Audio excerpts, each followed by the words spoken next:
I'm back with the explanation of the poem The Wasteland, and this is going to be a very short video because it is on the fourth part of the poem, which is named Death by Water.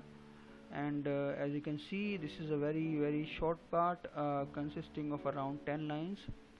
So here we go. Phlebas the Phoenician, a fortnight dead. Now you must remember कि जब हम first part पढ़ रहे थे तो madam सोस्ट्रिस का एक character आया था, जिसने एक कार्ड हमें दिखाया था. कौन सा कार्ड दिखाया था? एक कार्ड जिसमें एक डेड सेलर था, मतलब एक ऐसा सेलर जिसकी डेथ जो है किससे हुई थी? पानी से हुई थी, पानी में डूबने से हुई थी. ये वही सेलर है, इसका नाम है फ्लेबस. फ्लेबस द फिनिशियन, फिनिशिया का है वो, तो फिनिशियन सेलर है वो. अ फोर्टनाइट डेड, और वो पिछले 2 वीक से 15 डेज से डेड है. और forgot the cry of girls, है ना. और वो जो है वो गर्ल्स, सी गर्ल्स होते हैं, जो पक्षी होते हैं, उनकी क्राई, उनकी आवाज़ को भूल चुका. And the deep sea swell, और जो सी की वेव्स हैं, समुद्र की वेव्स हैं, उनको भी भूल चुका है.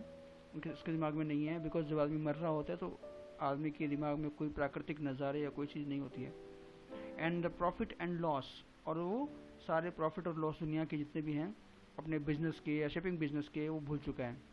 A current under sea picked his bones in whispers, और सी, समुद्र का जो करंट है, उसका जो, उसकी धाराओं का जो प्रवाह है, उसकी जो हड्डियां हैं, आप ये बोल सकते हो कि बिट बाय बिट उसकी हड्डियों को उस करंट ने तोड़ दिया. मतलब he is going to die now.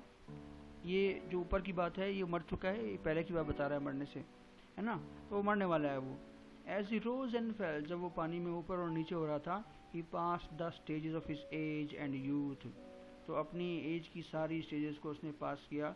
ऐसा कहते हैं कि when a person is about to die, तो वो अपने पास्ट को याद करता है, उसके पास्ट के सीन उसको दिखने लगते हैं, है ना. अगर वो कॉन्शियस रहते हुए मरे, मतलब मरने से पहले, जब वो ऊपर नीचे हो रहा था पानी से, तो उसे अपने जीवन की सारी स्टेजेस याद आ रही थी, अपनी एज की, और उसे अपने यूथ याद आ रही थी. एंटरिंग द वर्लपूल, और जो भंवर सा समुद्र का तूफान भरा, उसमें जब वो प्रवेश कर रहा था.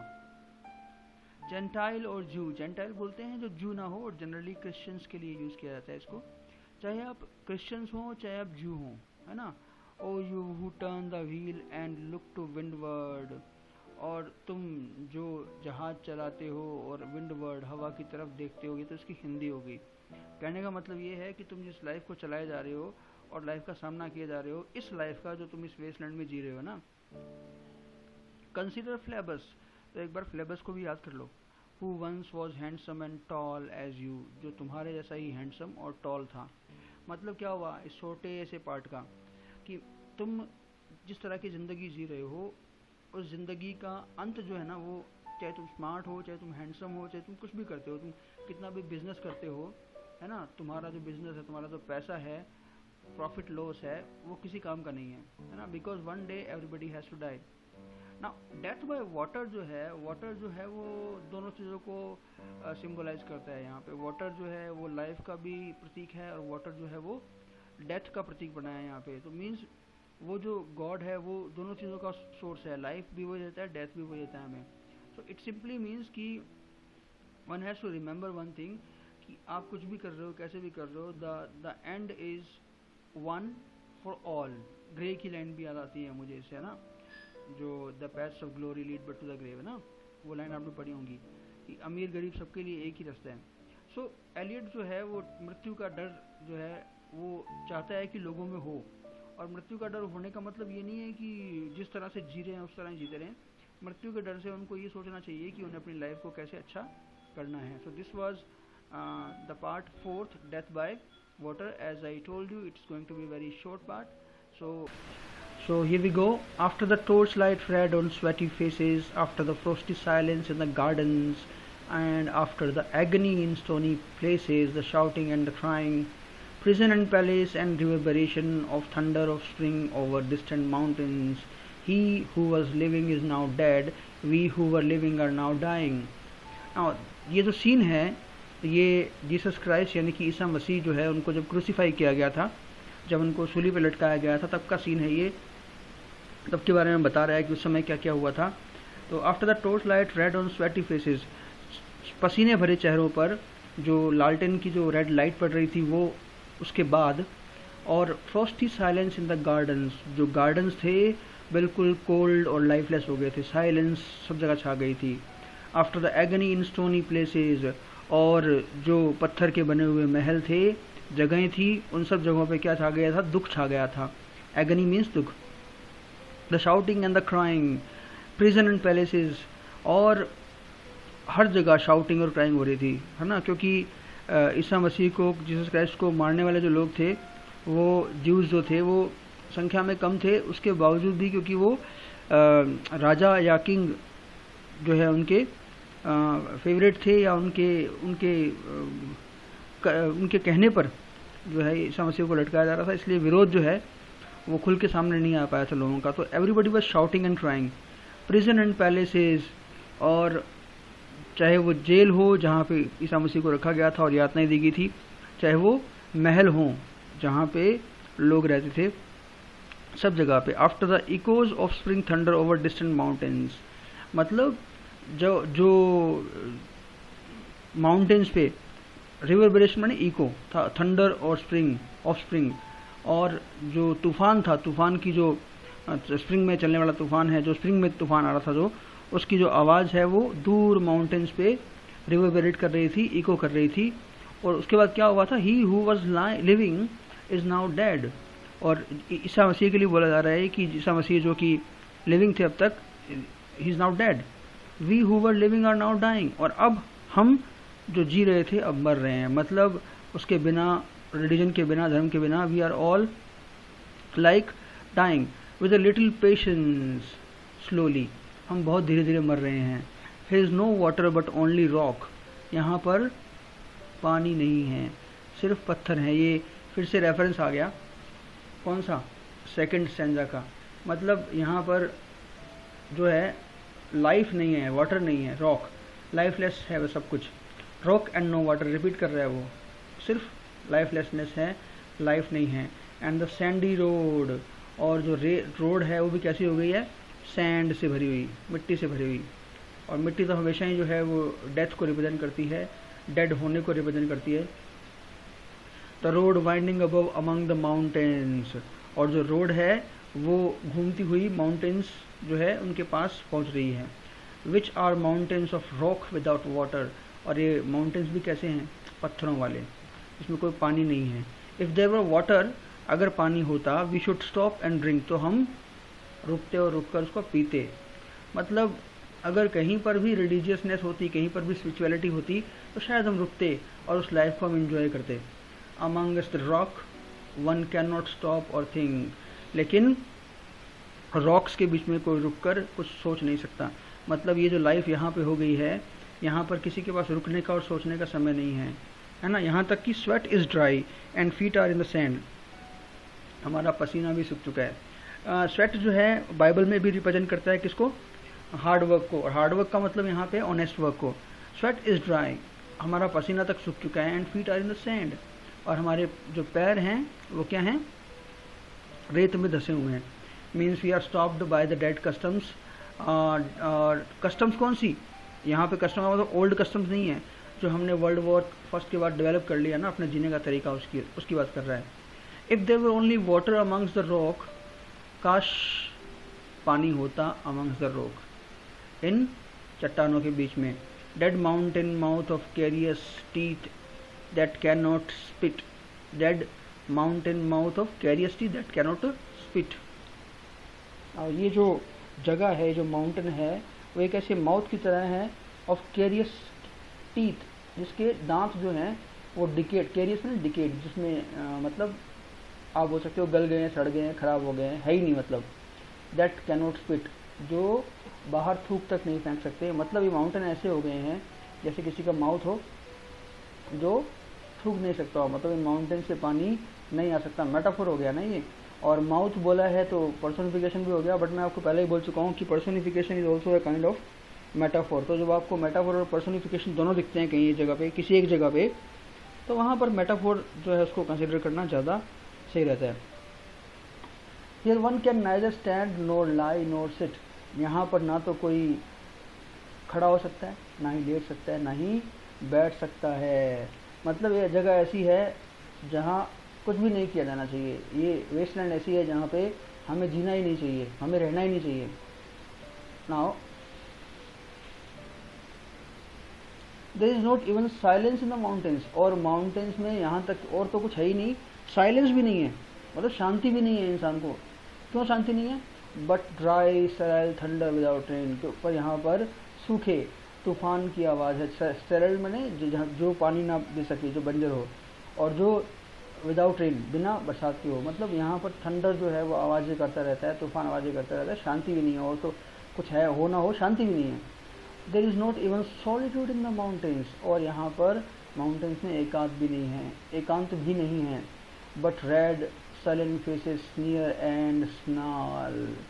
Now यहाँ पर ऐसे चेहरे हैं। अब ये रेड फेसेस जो है ना, ये फिर से वही रेफरेंस दे रहा है। कौन सी रेफरेंस? ईसा मसीह वाली। जब ईसा मसीह को क्रूसीफाई किया गया था, और उस जगह पे लोगों के जो चेहरों पे टॉर्च किया, लालटेन की रोशनी पड़ रही थी, वो रेड फेसेस थे। मतलब वे जानते हुए भी कुछ नहीं कर रहे थे। वही रेफरेंस यहाँ पे मिल रही है ना। यहाँ पर कैसे हैं? रेड फेसेस हैं जो क्या करते हैं? They only sneer and snarl. मतलब ये लोग सिर्फ स्नीयर माने उपहास उड़ाना, हंसना, है ना, मजाक के लहजे में, किसी का मजाक उड़ाने के लहजे में, है ना। और स्नार्ल का मतलब होता है जब जानवर कोई ग्राउलिंग की आवाज़ें करता है, बेतुकी आवाज़ें करता है। ऐसे लोग हो गए हैं यहाँ पर जो बेतुकी आवाज़ें निकालने में लगे हुए हैं। मतलब whatever the people speak, it doesn't make any sense. They only स्नीयर, उपहास उड़ाते हुए नजर आते हैं और बेतुकी बातें करते हुए नजर आते हैं। From doors of mud cracked houses, ऐसे दरवाज़ों से या ऐसे घरों के दरवाज़ों से विच आर मड क्रैक्ड, मतलब मिट्टी के बने हुए और उनमें क्रैक्स पड़े हुए हैं, ऐसे हाउसेज से। If there were water and no rock, काश पानी होता और ये पत्थर ना होते, काश रिलीजन होता और ये मटीरियलिज्म ना होता, ये भौतिकतावाद ना होता।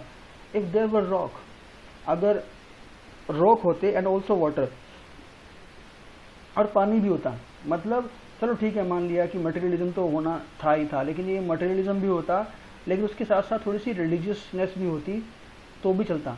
एंड वाटर, और पानी, अ स्प्रिंग, एक झरना होता, a pool among the rock, एक तालाब भी होता इन पत्थरों के बीच में। If there were the sound of water only, चलो वाटर नहीं, वाटर की साउंड ही होती। नोट द सिकाडा, और सिकाडा जो एक तरह का इंसेक्ट होता है, आवाज़ें करता है, वो ना होता। एंड ड्राई ग्रास सिंगिंग, और घास की हवा चलने की जो आवाज़ आती है जो ना शानदार, वो ना होती, कोई बात नहीं। But sound of water over rock, पर एक पत्थर के ऊपर पानी की आवाज़ ही होती। Where the hermit thrush sings in the pine trees, hermit thrush is a kind of bird, छोटी सी चिड़िया टाइप होती है ना, जहाँ पर वो चिड़िया जो है वो गाती, कहाँ पर? पाइन के पेड़ों में। Drip drop drip drop drip drop drip, और ये जो हर्मिट थ्रश होता है उसकी आवाज़ जो होती है ना, ये आप गूगल भी कर लेना, उसकी आवाज़ जो होती है, it is like the drops of water flowing in a pool और समथिंग लाइक दैट। किसी पानी की जगह पे जब पानी की तालाब में या कहीं पानी में जब पानी की बूंदें गिरती हैं तो आवाज़ जब आती है तो उससे मिलती जुलती आवाज़ होती है इस हर्मिट थ्रश पक्षी की। तो ये ड्रिप ड्रॉप में ओनोमेटोपिया तो है ही है, इसमें कोई डाउट नहीं है। तो यही होता चलता, but there is no water, पर पानी तो नहीं है। हु इज़ द थर्ड, अब बिब्लिकल रेफरेंस है ये, जहाँ पर दो शिष्यों की हेल्प करने के लिए ऐसा माना जाता है कि जीसस खुद जो है उनके साथ चले थे। Who is the third who walks always beside you, ये तीसरा कौन है जो हमेशा तुम्हारे साथ चलता रहता है। व्हेन आई काउंट, जब मैं देखता हूँ, there are only you and I together, तो हम दो ही हैं। But when I look ahead up the white road, परंतु जब मैं इस वाइट रोड पे देखता हूँ जो हीट के कारण वाइट हो गई है, जो बारिडनेस के कारण, सूखेपन के कारण वाइट हो गई है, क्योंकि अगर बरसात हुई होती तो उसमें रेडनेस होती। ये वाइट रोड पे जब मैं देखता हूँ, there is always another one walking beside you, तो हमेशा एक व्यक्ति होता है जो तुम्हारे साथ चल रहा है। Gliding wrapped in a brown mental hooded, gliding wrapped in a brown mental, जो कि जिसने एक ब्राउन कलर का लिबास पहन रखा है, हुडेड, और उसने अपने सिर पे एक हुड लगा रखा है। I do not know whether a man और अ वुमेन, मैं नहीं जानता कि वो आदमी है या औरत है। But who is that on the other side of you, पर ये कौन है जो तुम्हारे साथ चल रहा है। सो हम 367 नंबर लाइन से पढ़ेंगे। अभी हमने देखा था कि दो लोगों के साथ चलने वाला तीसरा कौन था, ये गैस नहीं कर पा रहा narrator. What is that sound high in the air, जो ये हवा में आवाज़ फैली हुई है, ये किसकी आवाज़ है। और याद रखना आगे जो कुछ लाइंस आ रही हैं ये हरमन हीस का एक वर्क है, ब्लिक इन केओस, उसका रेफरेंस है ये हरमन हीस। ओके, मैंने लिख भी दिया ताकि आप मुझे स्पेलिंग बोलनी ना पड़े।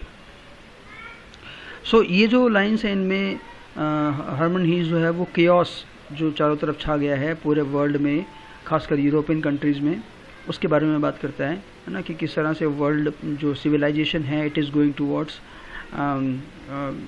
इट्स डेथ, आप ये बोल सकते हो। नाउ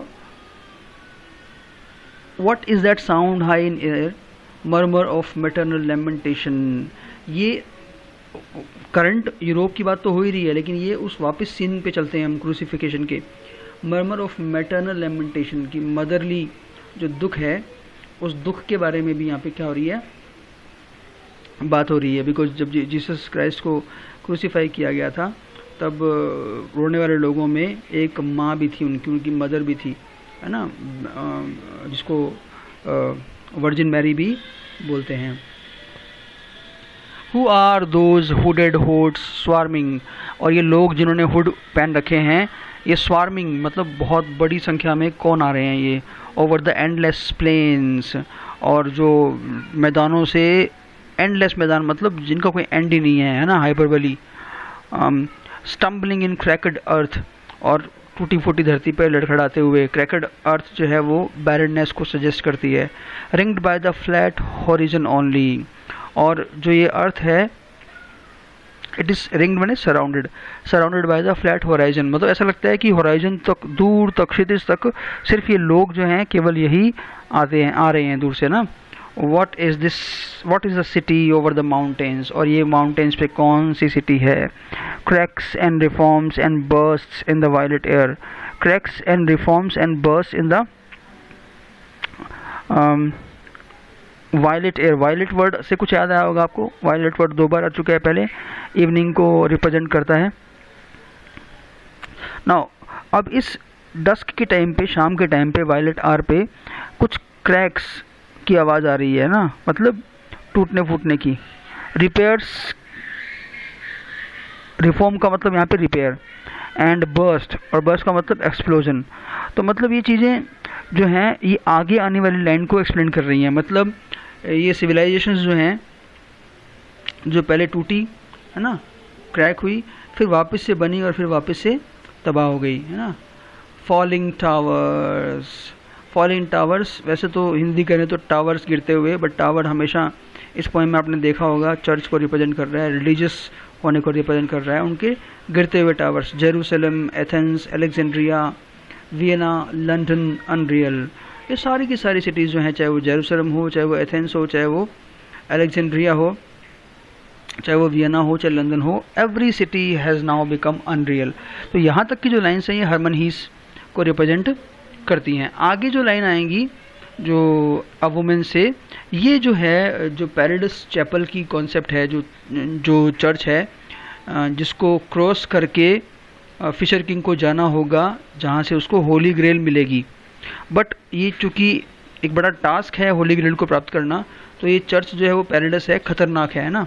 और वो खतरनाक जो है, उस खतरनाक के अंदर क्या क्या खतरनाक है ये हमें अभी पता लगने वाला है। A woman drew her long black hair out tight, एक औरत ने अपने काले लंबे बाल जो हैं बाहर खोल लिए हैं और उनको टाइट पकड़ लिया है। ये वुमेन के हेयर हमें याद दिलाते हैं थर्ड पार्ट में जो वुमेन थी, जिसने सेकंड पार्ट में सॉरी, जिसने अपने बाल खोल के फ्लेम्स के सामने उनको सही कर रही थी वो। एंड फिडल्ड विस्पर म्यूजिक ऑन दो स्ट्रिंग्स, और उन बालों को ही स्ट्रिंग्स बनाकर, तार बनाकर उस पर वो क्या बना रही है, बजा रही है, म्यूज़िक बजा रही है। क्या बजा रही है? म्यूज़िक। बड़ा स्ट्रेंज है ये, और यही स्ट्रेंजनेस जो है वो इस पैराडाइस चैपल को पैराडाइस बनाती है, ख़तरनाक बनाती है। And bats with baby faces, और यहाँ पर चमगादड़े हैं जिनके फेस कैसे हैं? बेबी फेसेस, बच्चों जैसे, मतलब ह्यूमन बीइंग जैसे। इन द वॉयलेट लाइट, शाम के समय, whistled and beat their wings, और ये जो चमगादड़ें हैं बच्चों के फेस वाली, ये सीटियाँ जैसी बजा रही हैं कुछ, एंड बीट देयर विंग्स, अपने पर पंखों को फड़फड़ा रही हैं। And crawled head downward down a blackened wall, एक जला हुआ कुआं है, उसमें हेड अपना सिर नीचे की तरफ करते हुए क्रॉल कर रही हैं ये चमगादड़ें। और ये ब्लैक कुआं जो है ये भी किसका प्रतीक है? ब्लैकनेस, डार्कनेस ना, अंधेरा कायम रहे, समथिंग लाइक दैट, किल्विश। सो मतलब नेगेटिविटी जो है वो यहाँ पे, और फियर जो है वो यहाँ पे दिखाई दे रहा है, और डेंजर जो है वो यहाँ पे दिखाई दे रहा है। इन सब डेंजर्स को पार करके फिशर किंग को होली ग्रेल प्राप्त करनी पड़ेगी, जिससे कि ये जो बारननेस है धरती की वो खत्म होगी, according to the myth. And upside down in air were towers, और हवा में क्या थे? टावर्स। टावर्स जो हैं वो ब्लास्ट हो चुके हैं, पहले हम पढ़ चुके हैं, मतलब चर्च के टावर्स। टोलिंग रेमिनिसेंट बेल्स, और वो ऐसी बेल्स बजा रहे हैं जो कुछ याद दिलाती हैं, दैट कैप्ट द आवर्स, जो समय बताती थी। चर्च की बेल्स जो हैं इंग्लिश कल्चर में समय बताने का काम करती ही हैं। And voices singing out of empty cisterns and exhausted walls, और जो आवाज़ें हैं वो आ रही हैं, कहाँ से आ रही हैं? एम्प्टी सिस्टर्न्स, पानी की टंकी जो होती है उसको अपन बोल सकते हैं क्या? सिस्टर्न। और उनसे क्या आ रही है? आवाज़ें आ रही हैं किसकी? सिंगिंग आउट ऑफ, और वो कोई बहुत खूबसूरत म्यूज़िक नहीं होगा, मैं आपको बता दूँ। एंड एग्जॉस्टेड वेल्स, और सूखे हुए कुओं से, मैंने शायद वॉल्स बोल दिया था इसको पहले। In this decayed hole among the mountains, और माउंटेन्स के अंदर एक बहुत ही डिकेड, मतलब जो पुराना हो गया है ना समय के साथ साथ, उस होल में, उस छेद में, इन द फेंट मूनलाइट, चंद्रमा की मंद मंद रोशनी में, the grass is singing, grass जो है वो गा रही है, ओवर द टम्बल्ड ग्रेव्स, कहाँ गा रही है वो? फॉलन ग्रेव्स, ऐसी ग्रेव्स जो कि गिर चुकी हैं, अबाउट द चैपल, चैपल के आसपास। There is the empty chapel, और वहाँ पे चैपल बिल्कुल खाली है। ओनली द विंड सोम, और वो घर किसका है? केवल विंड, मतलब उसमें केवल विंड ही चल रही है, हवाई चल रही है और कुछ नहीं है उसमें। इट हैज़ नो विंडोज़, कोई खिड़कियाँ नहीं है। एंड द डोर स्विंग्स, और इसका दरवाज़ा जो है वो हवा के कारण ना स्विंग हो रहा है बार बार ना, आवाज़ भी कर रहा होगा मे बी, यू नो, भूतिया इफेक्ट क्रिएट करने के लिए। Dry bones can harm no one, but remember, चाहे प्लेस कितना भी भूतिया हो, लेकिन जो मर चुके हैं पुराने लोग जो हैं, मरे हुए लोग किसी का कोई हार्म नहीं कर सकते हैं। Only a Coke stood on the roof tree, पेड़ उगा हुआ है रूफ पे, उस पर एक कोक है, मुर्गा है, और वो क्या कर रहा है? वो बांग दे रहा है, कोको रिको, कोको रिको, इसको अपन कुकड़ुकू बोल सकते हैं। So it is the example of onomatopoeia. And then what happens, मुर्गे की आवाज़ के बाद in a flash of lightning, बिजली चमकती है। देन अ डैम्प गस्ट, और एक डैम्प गस्ट का मतलब जो नमी ली हुई हवा है जो है ना, ब्रिंगिंग रेन, बरसात होने लगती है। यूरोपियन कल्चर की बात चल रही थी यहाँ तक, अचानक से इंडियन कल्चर की बात शुरू हो जाती है, इंडियन जोग्राफिकल बात शुरू हो जाती है। गंगा वॉज संकन, गंगा जो है, वैसे संकन का मतलब क्या होता है? डूबा हुआ, गंगा डूबी हुई थी, है ना। मतलब यहाँ पर क्या कह रहा है वो, अब तक गंगा जो है वो खाली थी, but now that there is some possibility of rain, तो गंगा जो है वो क्या हो गई है? It is now beginning to sunk. And the limp leaves, और जो लिम्प वैसे लंगड़े को बोलते हैं, लेकिन यहाँ पर लीव्स विदाउट वाटर, सूखी पत्तियाँ, वेटेड फॉर रेन, रेन की प्रतीक्षा कर रही थी। वाइल द ब्लैक क्लाउड्स, और काले बादल, गैदर्ड फॉर डिस्टेंट, बहुत दूर इकट्ठे हो रहे थे, ओवर हिमवंत, हिमालय के ऊपर, हिमवंत नहीं हिमालय। इंडियन कल्चर की बात पूरी पूरी यहाँ पे आ गई है। द जंगल क्राउच्ड, और जंगल भी ऐसा लगता है जैसे घुटनों के बल बैठा हुआ था। हम्प्ड इन साइलेंस, चुपचाप शांत। और यहाँ पर हम्प्ड वर्ड यूज करने का मतलब क्या है? समथिंग लाइक दैट, कि वो एक्सपेक्ट कर रहा था चुपचाप क्या? बरसात को। देन स्पोक द थंडर, और फिर थंडर बोला, तूफान बोला। ये जो रेफरेंस है वो किसकी है? बृहदरण्यक उपनिषद, बृहदरण्यक उपनिषद। इसको बोलना थोड़ा सा मुश्किल है, आप बोल सकते हैं बृहदरण्यक उपनिषद। तो ये इसमें क्या हुआ था? एक भविष्यवाणी, आकाशवाणी हुई थी। इसमें 3 बार दा दा दा उच्चारण किया गया था। पहला दा जो था वो देवताओं के लिए, दूसरा दा ह्यूमन बींग्स के लिए, तीसरा दा जो थे राक्षस थे उनके लिए था। अपन देखते हैं इनका क्या मतलब था और करंट जो वेस्टलैंड है उसमें इसका क्या रोल है। पहले बूम की आवाज़ हुई दा, जिस पहले दा का मतलब दत्ता। दत्ता means to give. What have we given, हमने क्या दिया है। माय फ्रेंड, मेरे friend. Blood shaking my heart, मेरा हार्ट जो है उसमें खून खोलने लगता है। क्या सोचकर, the awful daring of a moment surrender, कि किस तरह से वो एक मोमेंट का जो सरेंडर है उसमें कितनी ज़्यादा डेयरिंग होती है, कितनी ज़्यादा बहादुरी होती है। Which an age of prudence can never retract, जो समझदारी से भरी हुई एक एज भी वापस नहीं ला सकती है। ये तो इसकी हिंदी हो गई। मतलब क्या इसका मीन्स, अगर हमने कुछ दान कर दिया, वो एक मोमेंट होता है जिसमें हम किसी की फीलिंग्स को, किसी के दर्द को, किसी की आवश्यकता को समझते हैं और हम उस आवश्यकता को समझते हुए दान कर देते हैं। बट वो जो हमने दान कर दिया ना, उसके बारे में चाहे आप सोचते रहो कि आपने क्या कर दिया, क्या नहीं कर दिया। आप कितना भी सोच लोगे, कितना भी दिमाग लगा लोगे, लेकिन उतना जो फल या इतना जो पॉजिटिविटी या जो अच्छा आपको फील होगा वो आपको कभी सोचने से फील नहीं होगा, है ना। तो मतलब ये हुआ कि ह्यूमन बींग्स और राक्षसों की बात आने वाली है सेकंड थर्ड नंबर पे। ये बात किसके लिए की थी, देवताओं के लिए। बट यहाँ पे चूंकि एलियट जो है देवताओं को नहीं बोल रहा है, वो तो सीधा ही बोल रहा है ह्यूमन बींग्स को। इसलिए वो बोल रहा है वो क्या, कि भाई सबसे पहले दान देना सीखो।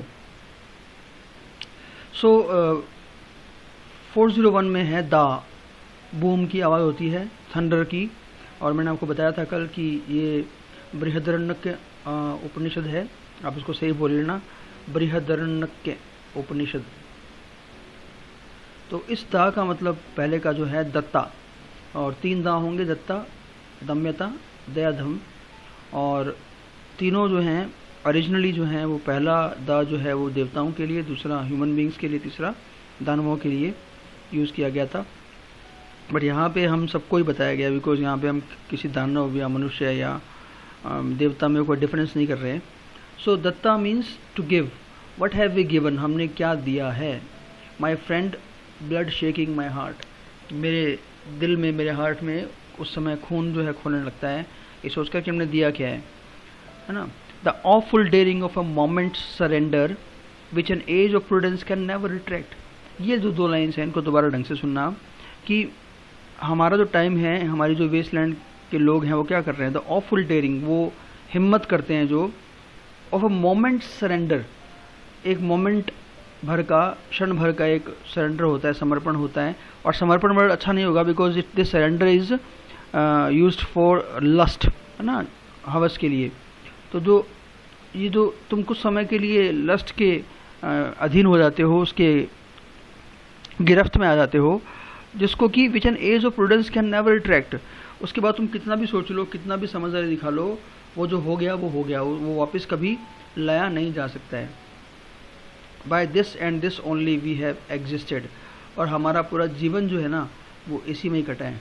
मीन्स हम वेस्टलैंडर्स ने अपने जीवन को लस्ट में ही बिताया है बस। Which is not to be found in our obituaries. Now ये लाइन्स भी ध्यान से सुनना, कि हम जब मर जाएंगे, हमारे लिए जो ऑबिचुरीज लिखी जाएंगी, हमारे जो लिए एपिटाफ लिखे जाएंगे, उनमें ये चीज़ें हमारे काम की नहीं जाएंगी। कोई अच्छा काम किया होता तो शायद हमारे एपिटाफ में वो लिखा जाता, है ना। लेकिन ये चीज़ें जो हैं वो हमारे एपिटाफ में लिखी नहीं जाएंगी, हमें कोई याद नहीं करेगा इनके लिए। और in memories draped by the beneficent spider, और या फिर हमारे याद में जो मेमोरियल बनाए जाएंगे या कुछ भी बनाया जाएगा जिसको ड्रेप्ड बाय बेनिफिशेंट स्पाइडर, जिस पे स्पाइडर जो है अपने जाले बनाएगी, मकड़ी अपने जाले बना देगी। जब पुराने हो जाएंगे ना तो मकड़ियाँ जाले बना लेती हैं, और इन जालों के अंदर पड़े हुए हमारे जो मेमोरीज हैं, मेमोरियल्स बनाए हमारे लिए जो, उनमें भी हमारे इन लस्ट वाले काम का जो हमने किए हैं या जो हमने अनैतिक काम किए हैं उनका कोई मेंशन नहीं होगा। मतलब कोई याद नहीं करने वाला है आपको इन नामों से, इन कामों से। और under seals broken by the lean solicitor in our empty rooms, या फिर हमारे जो खाली कमरे हो जाएंगे हमारे जाने के बाद, और उनकी जो सॉलिसिटर हैं, मतलब सॉलिसिटर मतलब वकील या जो प्रॉपर्टी को डिवीजन, प्रॉपर्टी के डिवीजन में काम आने वाले जो वकील होते हैं, है ना, उनके द्वारा जब हमारे कमरों की सील्स तोड़ी जाएंगी या कमरों के ताले खोले जाएंगे, तो उनमें भी ये कुछ नहीं होगा। मतलब अगर हमने अच्छे काम किए होंगे, अगर हमने कुछ ढंग का काम किया होगा, तो हमारे कमरों को खोलने जाने के बाद भी हमें उन कामों से याद किया जाएगा, परंतु इन कामों से कोई याद नहीं करेगा। आप याद कीजिए वो दीवान बेड जिस पे सेक्सुअल एक्ट परफॉर्म किया गया था, अगर उस कमरे को कोई खोलेगा तो कोई उस काम के लिए उस टाइपिस्ट गर्ल को या उसके जो लवर था जिसके मुंह पर, जिसके फेस पर जो हैं कील मुहासे थे, उसको कोई याद नहीं करेगा, है ना। तो मतलब ये चीज़ें जो हैं इनको कोई याद नहीं करने वाला है ना। So stop doing them, so stop doing these lustful things and start giving. दान देना, उसके महत्व को समझो। दूसरा दा जो है दयाधवम। दयाधवम मतलब सिंपैथी रखना। I have heard the key, मैंने सुना है इस चाबी के बारे में, मैं हिंदी बोल रहा हूँ पहले। Turn in the door once and turn once only, है ना, कि ये जो की है, जो चाबी है, ये एक बार ही दरवाजे को खोलती है। क्या मतलब है इसके कहने का? इसके कहने का मतलब ये है कि अगर आप दयालु हो, अगर आप में दया है, दया की भावना है, तो आप अपने एक्शंस से एक ही बार में व्यक्ति को प्रभावित कर सकते हो। एक ही बार में लोग जो अपने प्रेजेंस में है, जो आगे आने वाला है, उनको बाहर निकाल सकते हो। बट ऐसा है नहीं, है ना। We think of the key, पर हम तो सिर्फ की के बारे में सोचते हैं। ईच इन इज प्रिजन, हर व्यक्ति अपने खुद के बनाए हुए जेल में पड़ा हुआ है। थिंकिंग ऑफ द की, सिर्फ सोचता रहता है की के बारे में। ईच कन्फर्म्स अ प्रिजन, और जब हम सोचते हैं ना कि हमें बाहर निकलना है, हमें इन सब चीज़ों से बाहर निकलना है, तो हम उसको कंफर्म करते हैं। किस बात को? कि हम प्रिजन में हैं। जब हम ये बात कंफर्म करते हैं कि मुझे इससे बाहर निकलना है, तो उसका मतलब क्या है? इसका मतलब ये है कि हम कहीं फंसे हुए हैं। तो वो की क्या है? वो की क्या है? Sympathy. Only at night fall ethereal rumors revive for a moment a broken Coriolanus। Coriolanus जो है शेक्सपियर का प्ले था, उसमें इसने कसम खाई थी कि पूरे रोम को जीतेगा ये, लेकिन काफ़ी सारे वॉर्स के बाद ये लास्ट में डिसाइड करता है कि भाई नहीं, अब तो मैं थक चुका हूँ, अब मैं ये काम नहीं करने वाला हूँ, है ना। मतलब मुझे अभी रोम को जीतना नहीं है। तो और उसको पता भी होता है कि मैं ऐसा करूँगा, मैं हथियार डाल दूंगा, अगर मैं लड़ना बंद कर दूंगा तो इट विल बी माई रूइन, ये मेरा अंत होगा। तो जब आदमी की ज़िंदगी की नाइटफॉल होती है, शाम होती है, मतलब जब आदमी बहुत सारा जीवन जी चुका होता है, हमारे हिंदी में भी बहुत सारे भजन है इस तरह के कि ना पूरा दिन बिता दिया और शाम को अकल आई। तो only at nightfall ethereal rumours revive for a moment a broken Coriolanus. और शाम के समय जो है वो वेग रूमर्स जो हैं वो मोमेंट्री लाइफ देते हैं एक ब्रोकन मैन को, जो अपने अंदर ही कैद है, जैसा कि कोरियोलेनस था।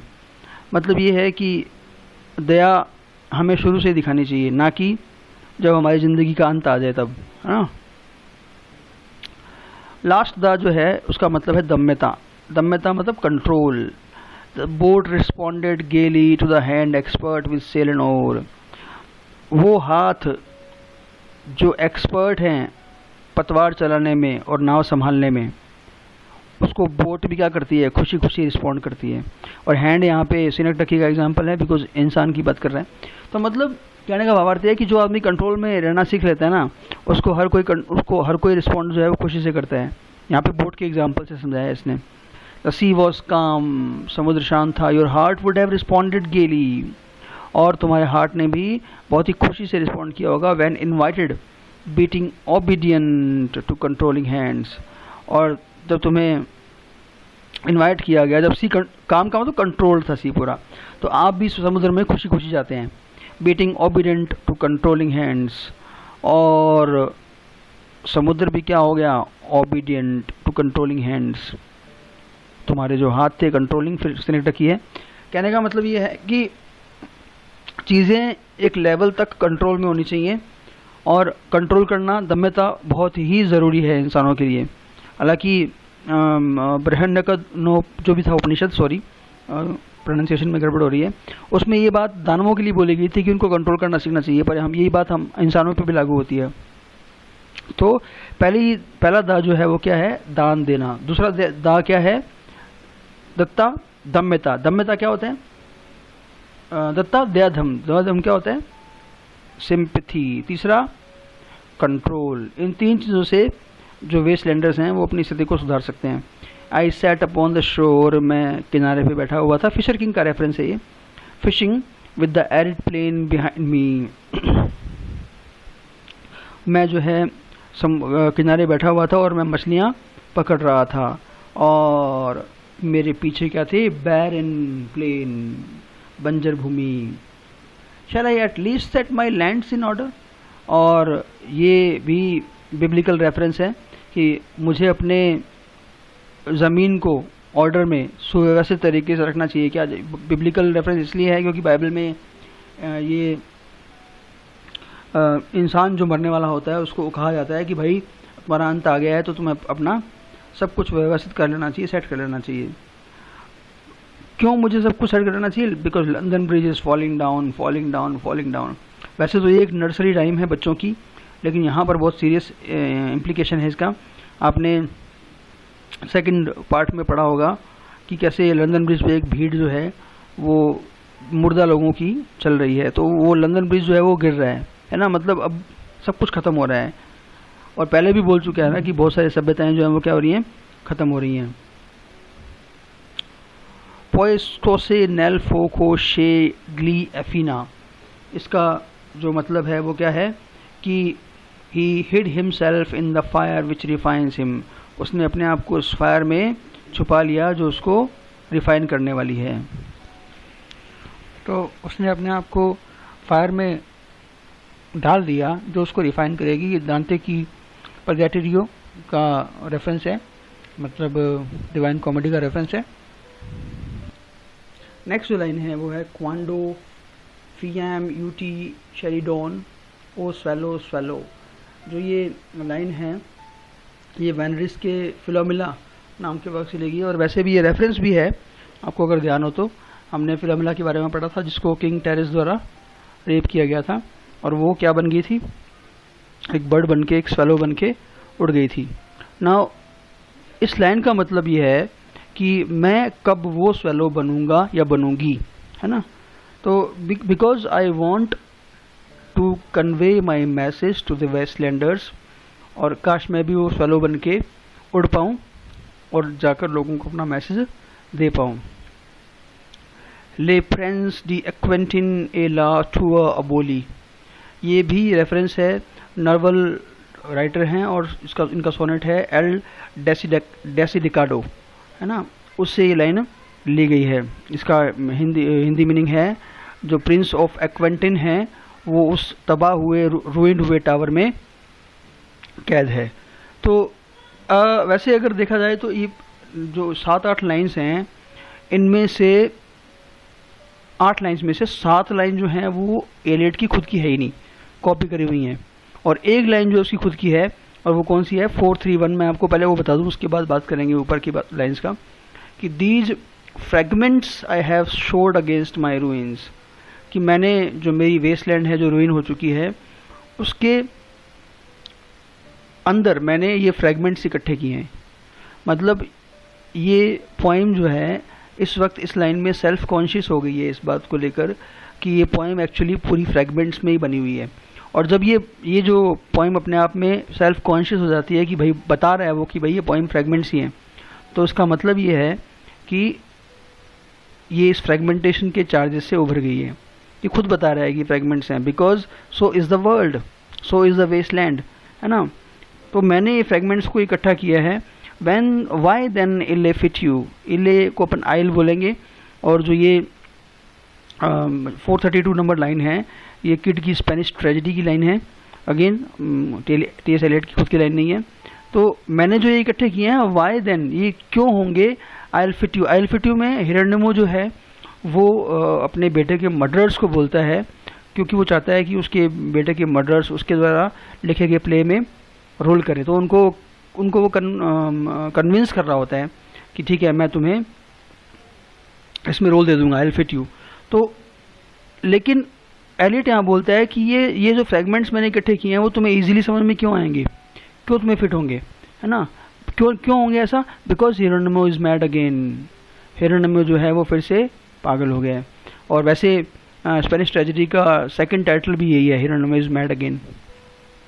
तो कुल मिला के इस लाइन का मतलब ये है कि मैंने जो फ्रेगमेंट्स दिए हैं पूरी पोएम में 431 लाइन से ऊपर पूरे के पूरे फ्रेगमेंट्स जो हैं मैंने तो इकट्ठे कर दिए हैं बिकॉज यही हमारी लाइफ है और यही हमारी ज़िंदगी बन गई है, बट ये तुम्हें फिट करेंगे नहीं, मुझे लगता है ऐसा, because we have gone all mad, है ना, हम सब पागल हो गए हैं, हम सब लोगों को इस बस समझ नहीं आएगी।